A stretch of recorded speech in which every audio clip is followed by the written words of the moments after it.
Okay, so this is my first video for you guys for this week. I'm going to attempt, I don't know how well it'll come out, but I'm going to attempt to show you how to do a restring on a semi-rimless metal frame. So when you guys are used to your metal frames, you're always used to the ones, our traditional metal frames that have the frame that go all the way around. So I'm grabbing one of those just to be thorough here. That's what you guys are used to. Now we've got a metal frame where the bottom of the lens essentially has no frame around it. And in this case, it is now, the lens is suspended in here by a vinyl string that's very similar to fishing line. So if you had somebody come into your store, if you ever had to do one of these, I'm gonna go ahead and pop this demo out of here. That was just inside. You can see now this nylon cord sitting here right at the bottom.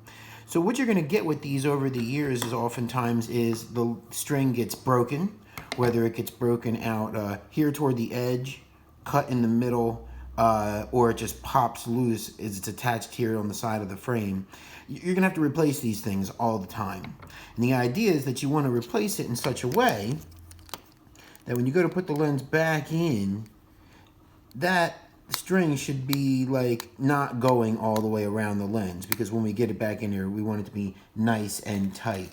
Now, a lot of people use ribbons to get these lenses back in the frames. Some people use like harder plastic. This is an example of a ribbon that comes with a lot of the frames. So if I was trying to put this back in here, I would line it back up, get it nice and secured. I would then slip the ribbon around the little fishing line and then just feed it down the line here and then slide that back out, and then now boom, it's inside the frame. But again, this is going to be an example of how to restring. So I'm going to go ahead and just cut this string right in the middle. So now no lens is staying in that frame. So to get this out, and I don't have all the proper tools, so I have to apologize. I'm going to try to bring this up to the camera here. On the side of this frame, there are two tiny little holes. Right there and there, where the string is going to go through. So the idea is that I want this string to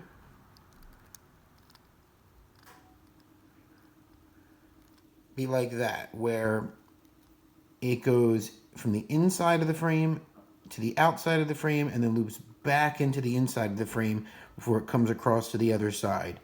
So we're going to always leave this little tiny bit of extra in here so that way when the lens gets seated, it's got some anchor to it. So I'm going to slide this out.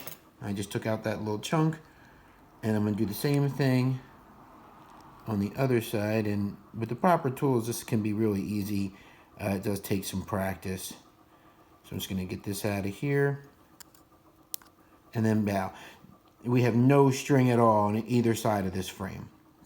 So in every lab, you're going to see fishing line. There are some different gauges or sizes of said line. I've definitely found that one of the best things you can do is when you cut this off, so you're going to feed it into the frame again, just take a reasonable good size length, something that's always a little bit too big, and cut them on angles. So that way you have a nice, sharp little point on both ends of the line to feed it into the frame.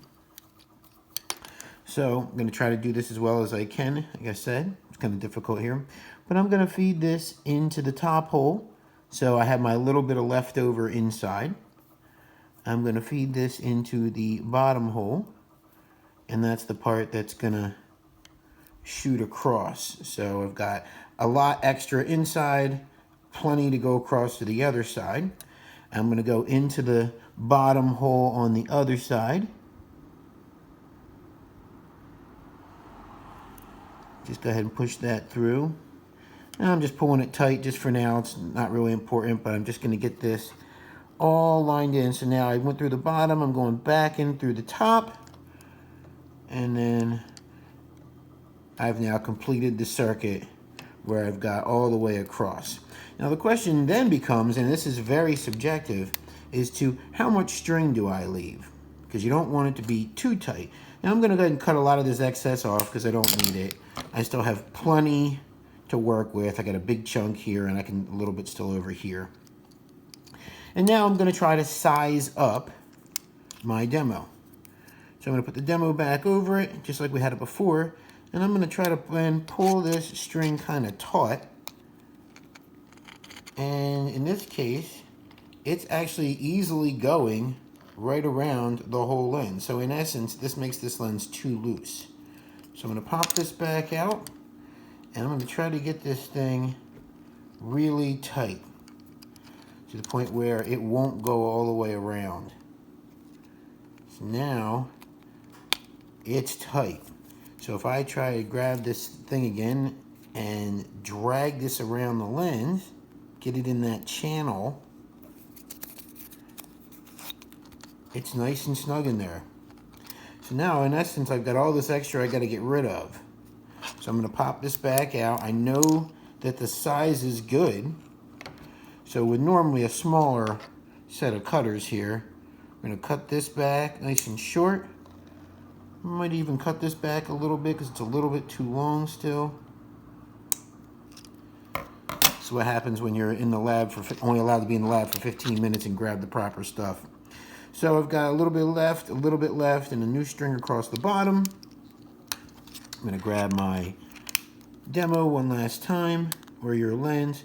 Make sure when you put these in that on both sides, that little bit of extra string gets put inside the channel on the side of the lens. We don't want it to stick out. Patients will complain about that all the time. So get it in there, so you don't have anything left sticking out. Sometimes a thumbnail works really good to just get that little chunk of string that will fight you and be very stubborn. To get in the lens properly, take my ribbon one more time, slide it around,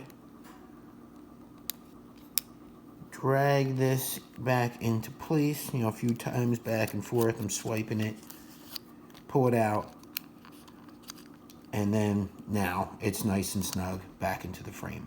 So that is the restring. There is another string that goes along the top of this frame. It's called a figure 8 liner, and I'm going to make a separate video to show you how to replace that. Most people nowadays won't even touch a figure 8 liner. It can be very cumbersome and troubling to replace, but with enough patience and know-how, it's easy to get that replaced as well. That'll be in the second video.